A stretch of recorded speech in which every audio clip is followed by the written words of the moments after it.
Hello, friends. This is Carl from Let's Talk with Carl E. Long. Welcome to my podcast. So today's episode, guys, is just a sort of revelation for myself for what's going on in the country and pretty much how I'm feeling and understanding and realizing what's happening here. So recently I was listening to some other podcasters and I ran across one from a New York Times columnist. And basically the name of the podcast was Don't Believe Them. He was saying don't believe them. Don't believe him. I should say that. Him. And you know who the operative him is in this setting. Our dear president. So it got me to really thinking about this journey that I'm doing here on this podcast and trying to send truth to the people because there was so much that wasn't sent to the people. And there are so many of us who could care less about government and don't really understand what is unfolding right before our eyes. And I have put myself to a point where I need to get the people to know what is happening. They have to understand because we as Americans have always been in a country where we didn't have to worry about unrest. We don't have to worry about pretty much bombs and things coming to our country. I mean, although we've had some disasters and what have you, but pretty much America is a safe place to live. So we don't worry about overthrowing of governments and all this sort of things like that. That's not who we are. That's not who we are. So people tend to have gotten relaxed and know that our leadership and our Constitution and everything is going to prevail and none of this stuff is ever going to happen. Well, guys, we're living in a new day right now. We're living in a new day where the actual thought of a type like Donald Trump getting reelected or elected actually happened. It actually happened. So we need to take the blinders off. We need to understand that these are not the safe times that we were in. These are different times and different things can happen. And you, as an American citizen, have got to understand that if the climate of things reaches to a plateau where we have crossed a significant line, we are moving very rapidly into something that you don't recognize, that you won't recognize this country. So that's why it's so important that, you understand that the plight of a lot of the podcasters and speakers from the left is not about separating. The election wasn't about separating. The election was about saving our democracy and saving things the way that you afford the comfortable living in the United States of America. It's changing, and it's changing rapidly. It's changing rapidly. And you have to understand that this is not anything that the American people expected nor bought or really knew what they were doing, because there's so much. And I use the word ignorance only because the definition of ignorance is not knowing of what goes on in government, that pretty much anything could be pushed over our heads for the majority of the people because we don't know, and the people will suffer for not knowing. So I just want to go through a few things on what's going on just really quick here, hopefully, and let's get into perspective. That word's always hard for me to bring out. Perspective of where we are and what the strategy is going forward, because this is getting so scary that I'm looking for one particular thing to happen. And if that thing happens, then we are really messed up. And that is when our fail-safe, which is the courts, if those are ignored by this administration and a federal judge comes and says, no, you can't do that, but they still do it, we've crossed the plateau. We've crossed the plateau. There is nothing we can do at this point. Our country has changed. Do you understand what I'm saying? So let me just let you hear what Steve Bannon said 4 years ago. And guys, remember this. They have had a lot of time to get this together. 4 years. They've been working on this for a long time of getting this administration together and doing what they're doing right now. And they had a very detailed document called Project 2025 that they have been working on. So they have a head start. You know, unfortunately, Democrats were not able to play defense as much because, Joe Biden was trying to get the country going and put it back together from the previous 4 years. That it's been hard. It's been hard. So listen to this interview or this post from Jen Psaki from MSNBC. Jen Psaki is the former press secretary for the Biden administration, and she left early to pursue her career in broadcast journalism. So listen to this. I said, all we have to do is flood the zone. Every day we hit them with three things. They'll bite on one and we'll get all of our stuff done. Bang, bang, bang. These guys will never be able to recover. 4 years later, that's still the strategy. And guess what? Bannon says it's going great. He told the Washington Post, quote, "It's working. It's just stunning to me what they're doing. And it's not getting covered because it's too much. They're overwhelming the system." So yeah, they're going to keep flooding the zone. They're literally telling us that they're going to do that. They'll do a million crazy things, so we can't focus on any one thing, like whether they are delivering on the core promise they made about lowering costs. But the problem with flooding the zone for them is it makes it kind of hard to answer really simple questions about your agenda, like this. You campaigned on lowering prices for consumers. We've seen all of these executive orders. Which one lowers prices? We have done a lot, and there have been a number of executive orders that have caused already jobs to start coming back into our country, which is a core part of lowering prices. More capital investment, more job creation in our economy is one of the things that's going to drive down prices for all consumers, but also raise wages so that people can afford to buy the things that they need. If you look at our slate of executive orders, no, Margaret, prices are going to come down, but it's going to take a little bit of time, right? Relax, everyone. It's just going to take a little bit of time. That's pretty weak tea, at least from how I hear it from the sitting vice president, for what is supposed to be their number one agenda item. And just to put it all in a little perspective, Barack Obama campaigns on ending the worst economic downturn since the Great Depression. And it took some time, but in his first week of office, that's pretty much what he focused on in every use of power and lever he had. Joe Biden vowed to end the pandemic and bring back the economy from the brink. He spent his first week in office trying to move that agenda forward and telling the country how he was going to do it. Meanwhile, the guy who promised to lower costs for the American people is busy flooding the zone with all sorts of things, as I just outlined, and hosting House Republicans at his golf resort to discuss how they can cut taxes for rich people. So it's called flooding the zone. That's what we're feeling right now. Flooding the zone. Democrats look like bumbling fools. The American people are sitting back waiting to see what's going on. And now the American people are starting to stress out. Starting to stress out as well because they're sending stuff so quick. This is a strategy, guys. They're sending stuff so quick.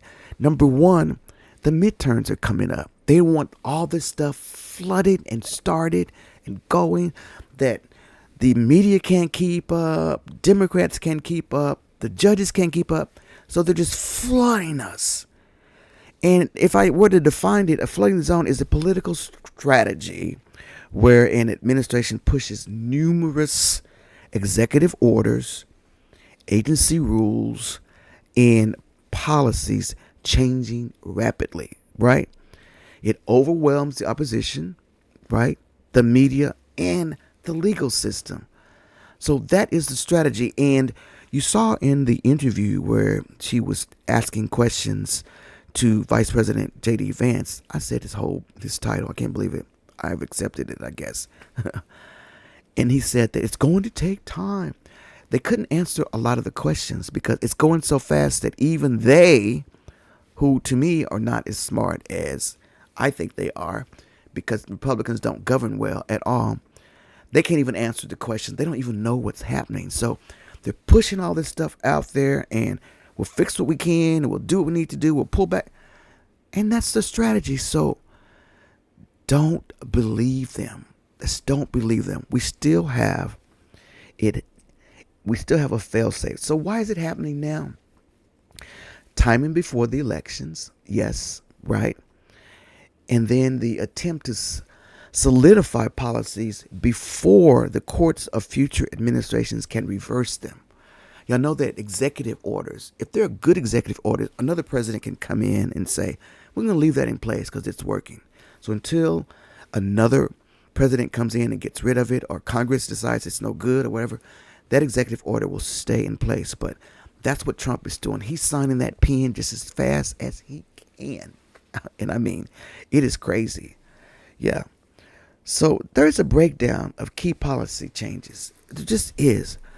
I mean, recent examples of policy shifts discuss notable executive orders, and there are notable executive orders, regulations, and policy shifts, I should say. All right.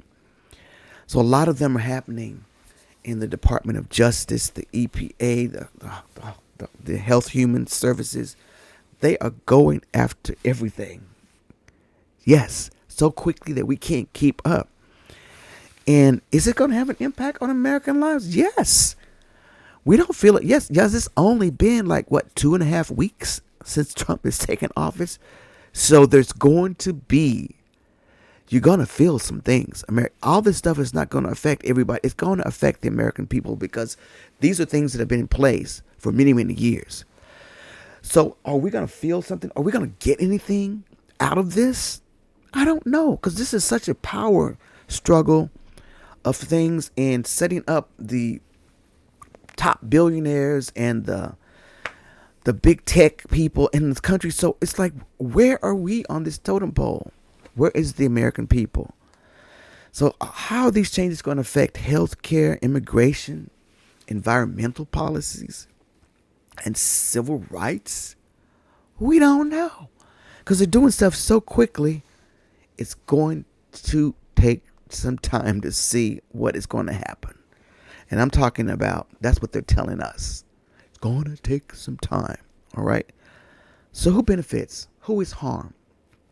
I think the American people in the long run will be harmed, because if you read the Project 2025 document, it sounded as if it was going to help the American people, but there was not a lot in there that's going to help the middle class and people like me. There wasn't a lot. A lot of this is political oligarchy that I just don't understand what the premise is. And we can take it back to say things like Donald Trump is a king. He wants to be a king.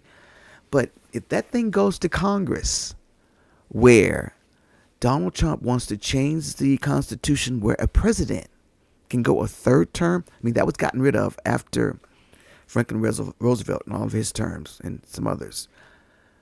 If they get to a point where they can go in there and change that, we're crossing that line, guys. We're crossing the line from a democracy that we know into something that you don't know. All right? So you've got to get up and do something. You've got to write your congressman. You can't just sit back and let this happen. There's not enough of us out here that's talking. Democrats are scrambling, trying to figure out. But there are some necessary milestones that could happen. And if those happen, then, we are going to be messed up. So how are these changes being implemented so quickly? Through executive orders. We just said that, right? And then federal agencies. So the president, the executive, has a lot of leeway with executive orders, and there are some agencies that are executive branches, so he can do a lot of this stuff by just with the pen, And we always wanted our president to have some power, a little bit yielding power from the other two. It's equal power, but the president needs to be a president, right? So there are some things that he can do, like pardon. That's a presidential power. Our forefathers knew what they were doing when they did this. So they're very smart people, believe it or not. They are. But when you've lived under a monarchy with a king, King George at that point, then you know the things that were really going to not work and become a democracy in a democratic environment. So they were smart, but they had experience as well with it because they lived it when the 13 colonies were there. So why should Americans stay hopeful? The courts are already intervening. Judges are blocking policies that violate laws or are unconstitutional.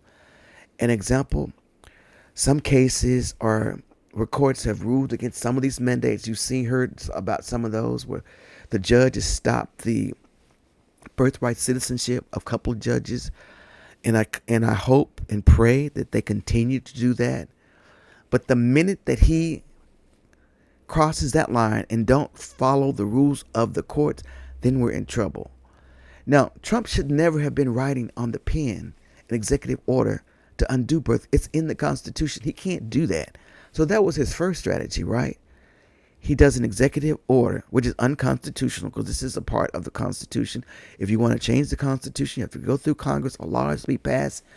It has to go to Senate confirmation, everything. And then the president ultimately has to sign it or whatever. So that's the way it's supposed to work.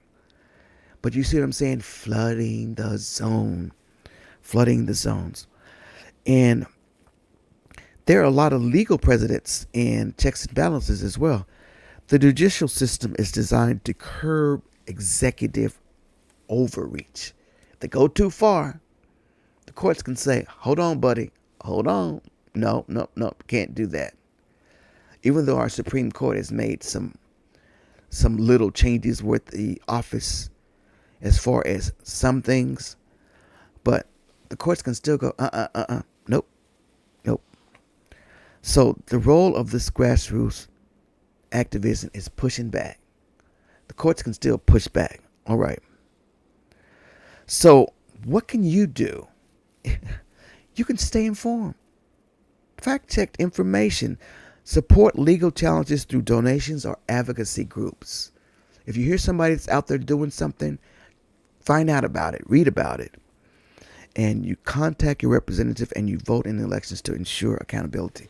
Now, I know that elections are coming up here, and that's too far out. That's too far away. We got 2 years. We got 3 special elections that are coming up that might give the House a boost. Hopefully, we'll see how those work out. But the Trump legal team, they're doing some counter suits. So let me tell you what they are doing right now as far as counter suits from the Trump administration. So listen to this. The Justice Department sues Chicago and Illinois over sanctuary protections for immigrants. All right. So, we have the sanctuary cities, right? So the Trump administration says Democrat-run cities and states are pushing back. So a lot of the cities and states, the Justice Department of Illinois and Chicago, over their efforts to limit cooperation with federal immigration enforcement. So the governor of Illinois, he kind of pushed back. He's not following the rules. So he pushed back hard on this one in the Trump, on his state laws. And so he's being sued.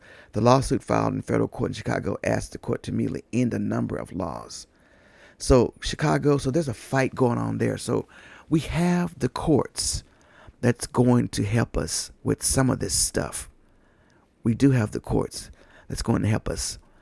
And, that's our only fail-safe. So one of the biggest things that is happening right now in flooding the zone is the dismantling of the USAID agency. Now, this one kind of bothers me a lot. If you don't know what USAID is, guys, let me just tell you what USAID is. Let's see if I can find you. Dismantling of the USAID. I'll tell you what it is here. So, dismantling the U.S. Agency for International Development, and USAID is what we call it. So here's the impact if they get rid of it, which they've already reduced it down to like 200 and something workers. Loss of American jobs, of course. That's the first thing. I mean, it's going to go from thousands of jobs to 294, right? It's like contractors, business development. There's a lot of people that work with these agencies as well. Harm to U.S. exports. This is what could happen with them dismantling. Without it, fewer trade opportunities may emerge, hurting American farmers and manufacturing. National security risk. Increased global instability. USAID funds initiatives that reduce poverty, strengthen governance. And the whole bill is to help these countries be on their own so they don't come here. I mean, isn't that what you want, Republicans, right? So it's going to be a higher military burden if USAID is dismantled. The U.S. may need to increase military intervention in unstable regions, leading to higher defense spending and potential troop deployments. Yes. And then there's public health. Now, the USAID, they're out there helping with malaria, diseases like Ebola, HIV/AIDS. Without it, the risk of global crisis reaching the U.S. increases significantly. These people are out there working in the trenches in other countries, giving aid. There's going to be a loss of medical supply chains. USAID helps secure medical resources for global health initiatives. Ending these efforts could disrupt vaccine distribution and other health programs that benefit Americans. And then the damage to the U.S. global influence. USAID is a major tool for soft power. If removed, other nations like China and Russia could fill the vacuum, reducing U.S. influence abroad. So, guys, this is kind of our presence in these other countries. You know, there's going to be a strained relations with allies by doing this. The impact on disaster relief and humanitarian aid. I mean, we helped all these countries with food. You've ever seen in the middle of the night, the videos of how we're helping people abroad and they're dropping food from these countries? Americans have always done that. So this is like pulling them out. This is the country that we want to become. So dismantling U.S. aid would reduce America's global leadership, weaken its economy, and increase the security risk while diminishing its ability to respond to crises. Although some argue that cutting foreign aid saves money, the long-term consequences could cost the U.S. far more in economic losses, military expense, and public health emergencies. So I'm in agreement with making cost cuts to things. Go in there. Look at each program. And if we're sending way too much, or we're using a product that's costing more money, we can get a cheaper product here. Are we paying this company way too much? We can negotiate. Yes, let's go in there and do some cost-cutting things. But what they're doing right here, guys, is just crazy. This is flooding the zones. Cutting an agency like this. And this is some of the stuff that Elon Musk has given as a recommendation. So our Secretary of State, Marco Rubio, has kind of assured us that they're not going to dismantle the operation. But when you have thousands and thousands of people out there working and they're going to reduce it down to 294, what does that tell you? There's no way these operations are going to go forth. Do you understand what's happening here? This is a huge agency that we have. And they're taking it down from like 5,000 employees to maybe 294 is the last number I heard. This is ridiculous, guys. Ridiculous. So this is what's happening. And I just had to get on here to say, flooding the zone, guys. As much as you think that you can sit back and do nothing, if they cross this plateau, where they don't honor the courts, or Congress passes something stupid and silly like giving Trump another term, we have done it. We are there. This is no longer going to be the America that you knew and love, and the home of the free and the brave. It's not going to be that. I know y'all think that this is crazy of someone thinking that this is going to happen, but we've been trying to warn you guys. Everything that Project 2025 said is happening. It's happening. And they're doing it at such a gale force speed that nobody can keep up. But I don't want us to have too much despair. We do have a fail-safe. We do have a buffer with the courts. With the courts. But you have to stay abreast of what's going on and don't let your guards down. Whatever you can do, spread the truth. Talk to people. Help them understand this is not your normal election where Democrats and Republicans are in rule and they do a few things. No. This is dismantling the American democracy as we know it to something totally different. Now, the Republicans will argue that this is going to save money and put a lot of money back in our pockets, but they have yet to show us how. Because I have not seen anything that's going to be putting money back into the American people's pocket. How? They can't even answer that question because they're flooding the zone so quickly. Well, that's my thing on that. But I want to leave with this one thing of one of the initiatives that has been a part of the pen has been the diversity, equity, and inclusion, DEI, as they call it. One of the main things that Trump is taking. He can't stop other countries from doing it. All these companies that have been stopping the DEI initiative have done it just because they didn't have to. They're doing it because they wanted to, because they want to support Donald Trump and his initiative. But Donald Trump can only do that in the federal government. It's what he did. He turned it off in the military and he turned it off in the federal government. These initiatives.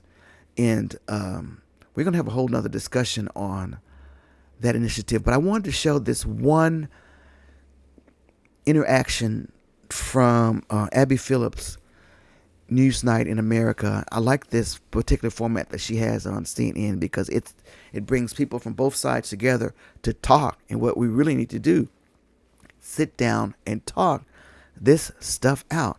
So they got into a discussion onto DEI, and they made a little headway, just a twinge of headway of trying to make the right understand what DEI is. And, and I don't think they got anywhere but maybe a millisecond of it. But I want you to just listen to it and tell me what you think. So here we go with the discussion of DEI that held on Abby Phillips' Newsnight.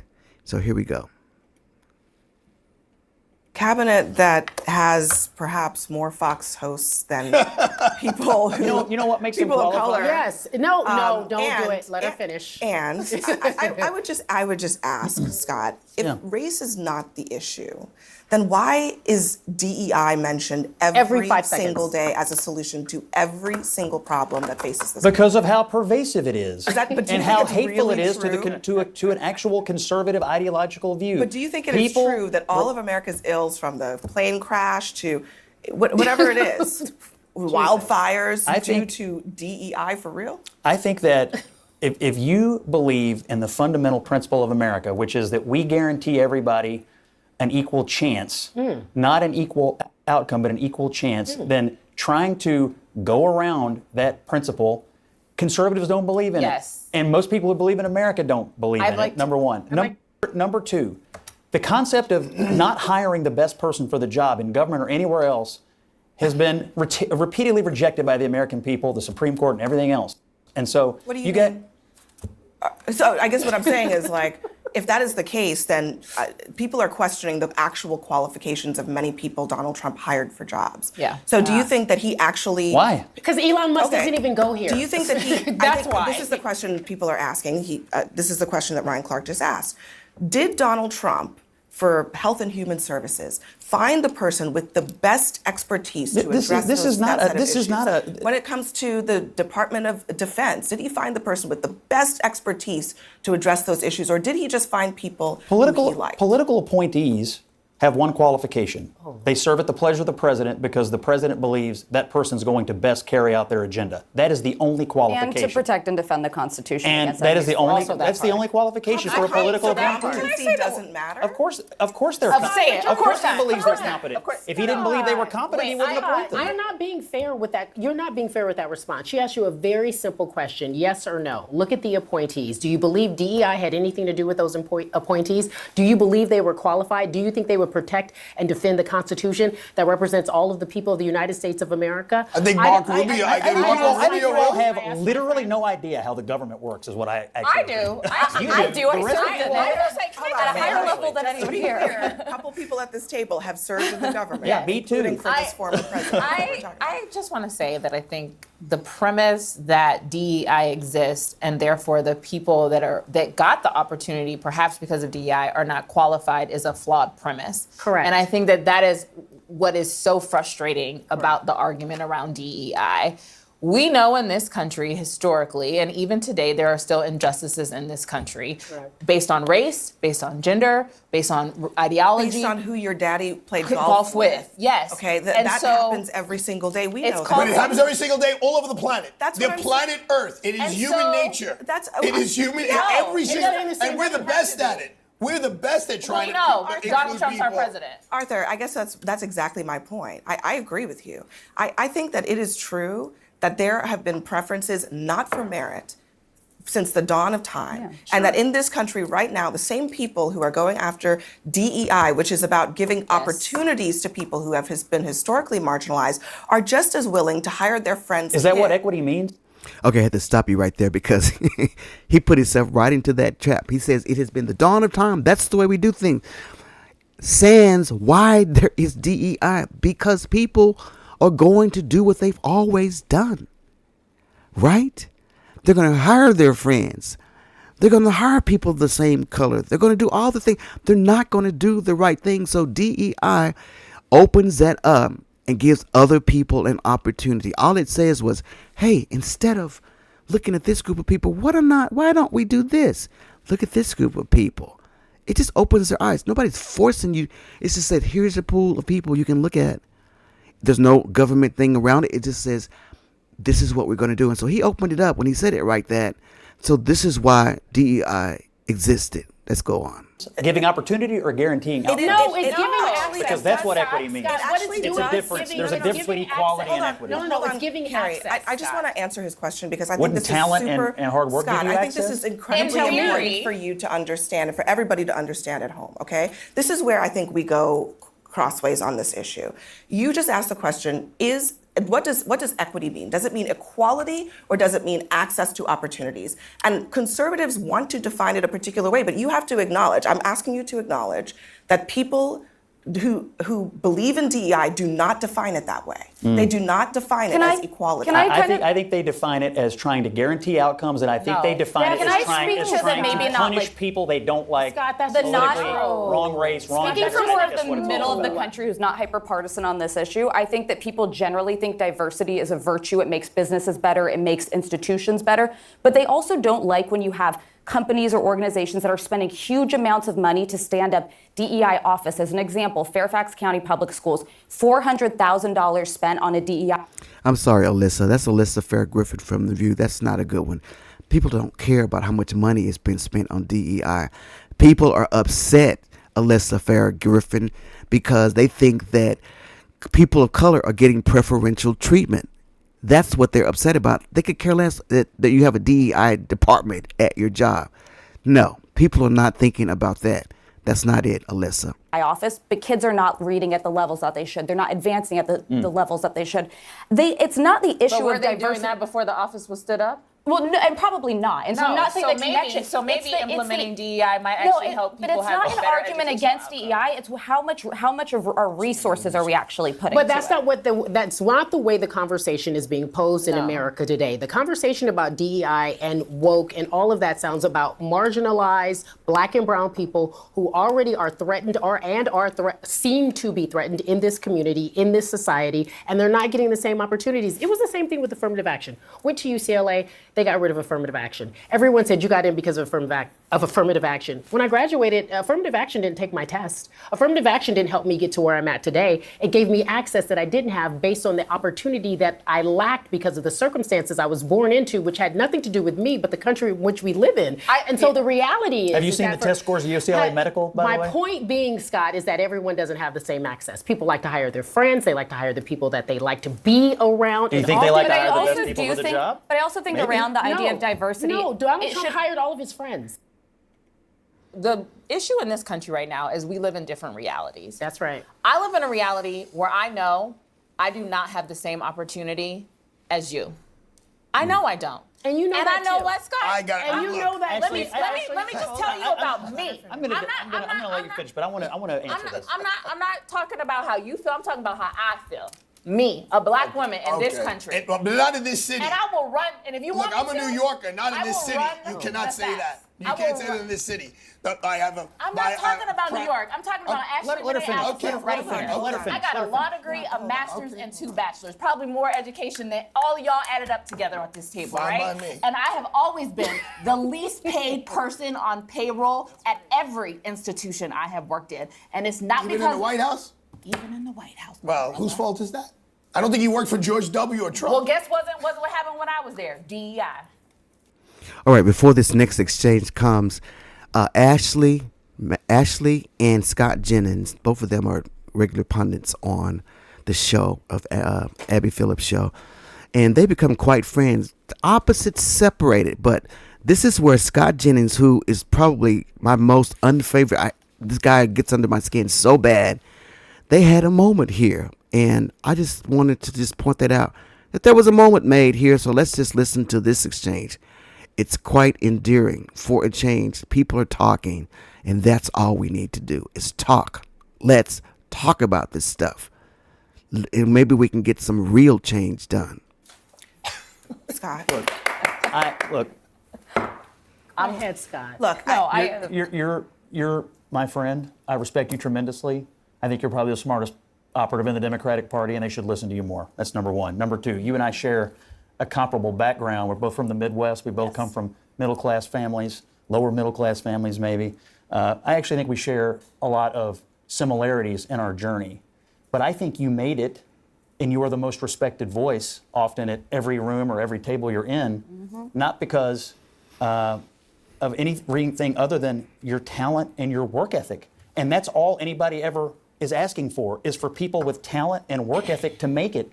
And that's what I see in you. That's how I see you. But let me tell you something about my story and my family's story, is that we have faced discrimination. I have faced discrimination. I just said I was the least paid person, even in this moment sometimes, to my counterparts. It is just the reality of the country we live in.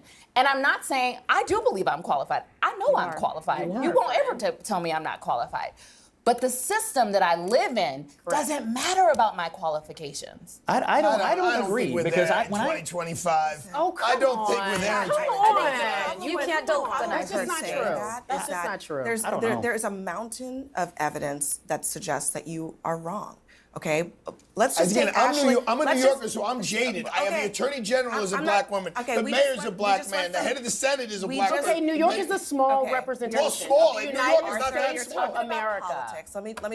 Let me talk about every judge I appear before is either a woman or a person of color. Ashley just gave an anecdote, but the numbers also show black women are one of the most educated demographics in this country and one of the least paid. Why? Now, why does that make any sense? The least paid, the most highly educated, but they're not in all the positions. And he was saying that New York is a diverse city. It's a diverse city, which is how other cities should look, but it's not always true.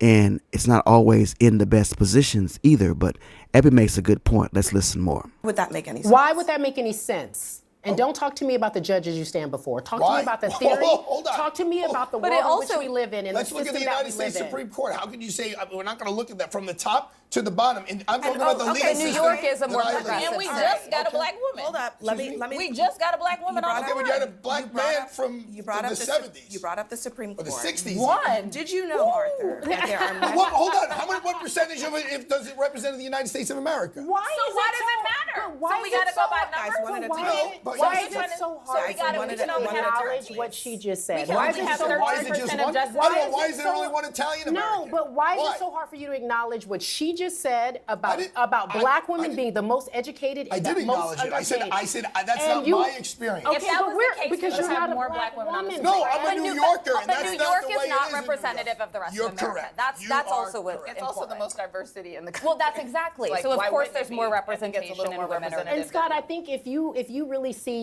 you said something very beautiful. This is your friend. You guys share a lot of the same values. You guys think alike. You guys are literally friends off air. You text, you have good conversations. There is the yes and in that. There is something that says to me that you know what she's saying is true. You think she's smart. You know that she's smart. She's more educated than mostly everyone at this table. And so what she's saying isn't a lie. What she's saying is a real life experience. And so why is it so hard to understand why something like diversity, equity, inclusion needs to be a part of what we do in a system that never even acknowledged a group of people? So let's stop right there. So this is where Scott Jennings and Ashley Allison are very good friends on the air. I mean, they're adversaries in different parts of the room. She's Democrat. She worked for Obama. He worked for George W. Bush and Mitch McConnell. And, but he trusts her because she's been given good information and he's starting to listen to her. This is the power of us sitting down and talking these things out. This is the power of it all, guys. This is the power. And that's what I've always advocated and said that we need to do is when we sit down and talk out this thing of why black people are so like they are and understand where we are and how we only want to become equal. We don't want to take over. We just want the same that you have. It's always been about being equal. Always. Let's listen in. Never saw us as a human commodity. Just literally never noticed who we were. And now here we are years later asking for some simple rights, some simple civilities. She's asking to be paid like you get paid. She's asking to be acknowledged like you get acknowledged. And she knows that that is not the case because she is a black woman. She had a high-ranking position in the Hey, White House of dear the United friend, States of America. Dear friend, she is one of the most celebrated political let's operatives in the talk country. about, there's a Do you know how hard I had to work to get that? Do you know we all how have hard? to Do you work know hard. how Yeah, all hard the that son work of a to get through garbage law man had to school? work at it? So I'm just telling you. I'm not saying that, but talent and work We're ethic not are saying, everything, we're and that's not, why I think it's you're not here. true. It's just not true. So It's just look, not true. The other thing is the access to opportunity is.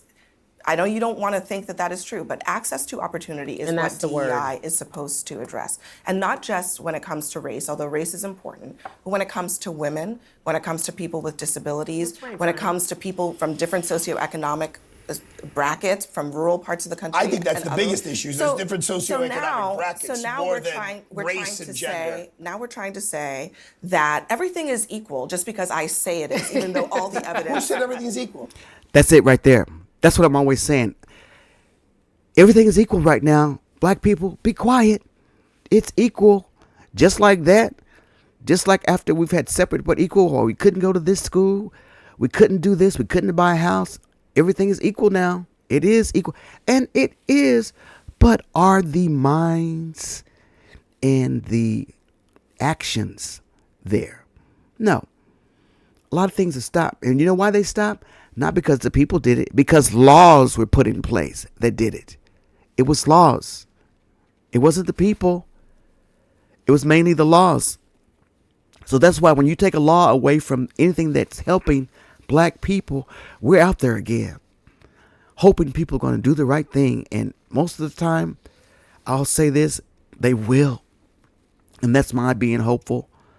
But there's some times where they won't. Do you know what I mean?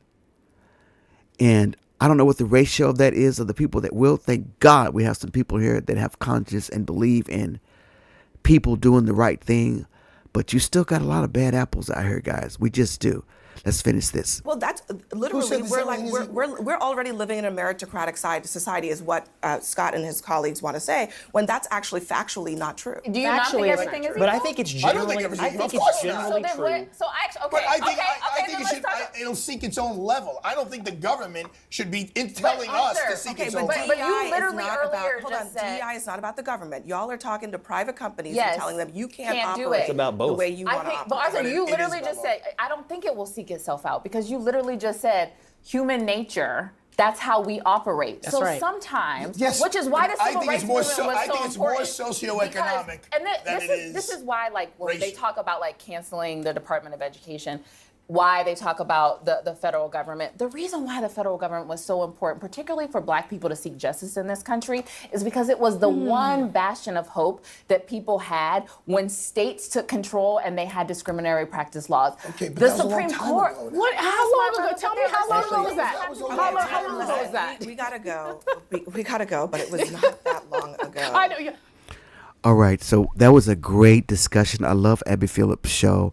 Out of all the things at CNN, when I was on protest to CNN, that show I liked it because it brought people together to talk about things that we did not agree on, and it gets really heated sometimes. It gets very heated because the right is tough, guys. I mean, breaking a MAGA person is not easy to make them understand, and occasionally there are glimmers of agreement, But what kills me the most, though, is that you go to your quarters and then she has this fun thing at the end where you come with your nightcap and they come with little anecdotes or whatever.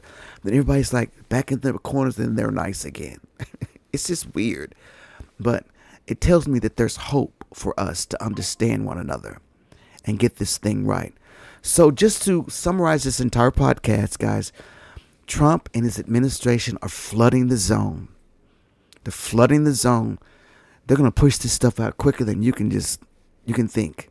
You're going to wake up and you're going to look at your phone. You're going to see this has happened or this has happened or that person's been let go.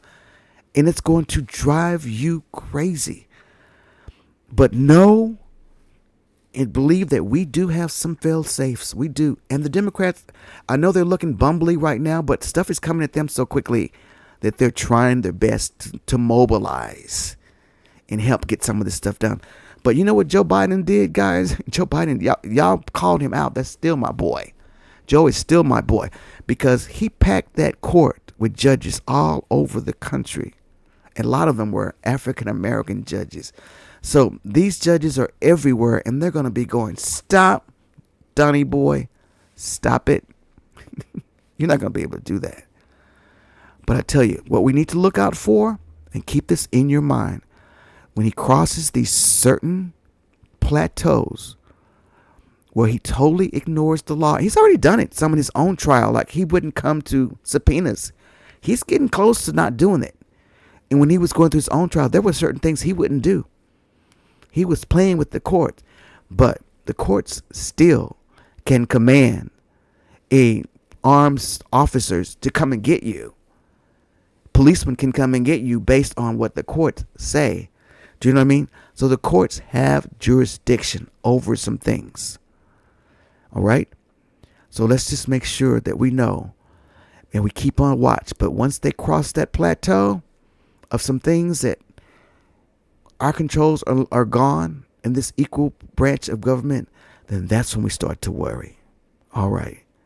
So thank you so much. I've really enjoyed today's discussion of flooding the zone. And don't give up. Let's not give up, guys. Let's keep up the fight. And we will be right here talking with you and keeping you abreast of what's going on in our great country. And until we meet again, goodbye.